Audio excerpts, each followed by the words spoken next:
जवळपास 60 लाख हेक्टरचं नुकसान हे झाल्याचा प्राथमिक अंदाज आहे। यापैकी पहिल्या टप्प्यातलं जे काही नुकसान होतं ऑगस्टपर्यंतचं त्याकरता 2215 कोटी रुपये हे राज्य सरकारने वितरित करणं चालू केलेलं आहे। नमस्कार शेतकरी मित्रांनो, तुमच्यासाठी खूप आनंदाची बातमी आलेली आहे। पूरग्रस्त शेतकऱ्यांसाठी आनंदाची बातमी आलेली आहे। अतिवृष्टी झालेल्या शेतकऱ्यांसाठी आनंदाची बातमी आलेली आहे। राज्यातील सरकारने मोठा निर्णय घेतलेला आहे। अतिवृष्टी झालेल्या शेतकऱ्यांसाठी खूप मोठी मदत त्यांनी जाहीर केलेली आहे। काल मंत्रिमंडळाची मोठी बैठक झालेली आहे। त्या मोठ्या बैठकीमध्ये काय काय निर्णय घेण्यात आलेले आहेत तेही तुम्हाला सांगतो। त्याआधी जर तुम्ही ह्या चॅनलवर नवीन असाल तर आत्ताच आपल्या चॅनलला सबस्क्राईब करा, कारण तुमच्या फायद्याच्या बातम्या या चॅनलवर सर्वात आधी पाहायला मिळतात। तर शेतकरी मित्रांनो, मंत्रिमंडळाच्या बैठकीत शेतकऱ्यांसाठी खूप मोठे निर्णय घेण्यात आलेले आहेत। शेतकऱ्यांसाठी खूप मोठी मदतही जाहीर करण्यात आलेली आहे आणि त्या बैठकीत काय काय सांगण्यात आलेले आहे ते आपण पाहूया। तर शेतकरी मित्रांनो, राज्य मंत्रिमंडळाच्या बैठकीत शासनाने सांगितलेलं आहे की राज्य शासन पूरग्रस्तांच्या पाठीशी खंबीरपणे उभे आहे। शेतकरी आपत्तीग्रस्त नागरिकांना त्यांच्या निवारण काळाप्रमाणेच सर्व सवलती व उपाययोजना लागू करण्याचा निर्णय मंत्रिमंडळानेही घेतला आहे।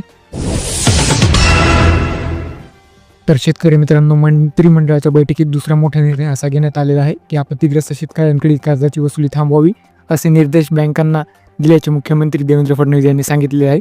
आणि ते असेही म्हणाले, शेतकरी वर्ग सध्या अडचणीत आहे, हे लक्षात घेऊन बँकांना वसुली थांबवण्याचे स्पष्ट निर्देश देण्यात आलेले आहेत। यावरून तुम्हाला काय वाटतं शेतकरी मित्रांनो, कमेंटमध्ये लवकर सांगा। तर शेतकरी मित्रांनो, तिसरा मोठा मुद्दा असा सांगण्यात आलेला आहे की नुकसानीचे पंचनामे येत्या 2-3 दिवसात पूर्ण होऊन पुढील आठवड्यात केंद्र सरकारला प्रस्ताव पाठवला जाणार आहे। मात्र केंद्र सरकारच्या मदतीची वाट न पाहता राज्य शासनाच्या स्वतःच्या निधीतून मदत सुरू केली आहे। तर शेवटचा आणि सर्वात महत्त्वाचा मुद्दा जो आहे तो आहे नुकसानग्रस्तांच्या खात्यावर भरपाई जमा होणार आहे। तर अतिवृष्टीमुळे नुकसान झालेल्या शेतकरी आणि जनतेला तातडीने नुकसान भरपाई देण्याचे निर्देश मुख्यमंत्री देवेंद्र फडणवीस यांनी दिले आहेत।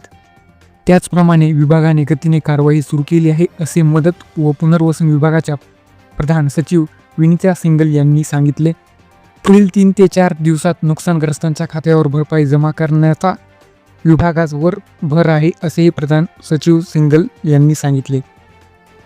तर शेतकरी मित्रांनो, या बैठकीतून सरकारकडून शेतकऱ्यांसाठी एवढीच अपडेट आलेली आहे आणि पुढच्या बैठकीत देखील काय होतं हेही आपण ह्या चॅनलवर पाहूया। तर तुम्हाला काय वाटते शेतकरी मित्रांनो, किती मदत सरकारकडून आपल्याला मिळायला पाहिजे हेही कमेंट करून सांगा। तर चला भेटूया पुढच्या बातमीमध्ये।